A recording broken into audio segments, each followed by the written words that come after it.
Hi అండి. అందరికీ నమస్తే. అందరం బాగుండాలని కోరుకుంటూ ఈరోజు అయోధ్య రామాలయంలో ప్రత్యేకత గురించి తెలుసుకుందామండి. అయోధ్యలో శ్రీరామనవమి సందర్భంగా గర్భగుడిలో శ్రీరాముడి విగ్రహంపై సూర్యకిరణాలతో తిలకం ఈ స్పెషల్ టెక్నాలజీ గురించి ఈ వీడియోలో తెలుసుకుందాము.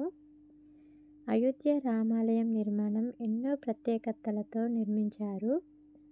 500 సంవత్సరాల తర్వాత అయోధ్యలో శ్రీరామ మందిరం నిర్మాణం జరిగింది. ఎన్ని వేల సంవత్సరాలు అయినా భూకంపాలను సైతం తట్టుకునే విధంగా నిర్మించారు. ప్రతి శ్రీరామనవమి సందర్భంగా గర్భగుడిలో అద్భుతం జరగనుంది.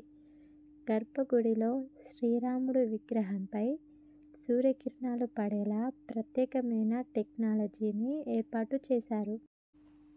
మన కాలంలో అయోధ్య శ్రీరామాలయ నిర్మాణం జరగడం మన అదృష్టమనే చెప్పాలండి.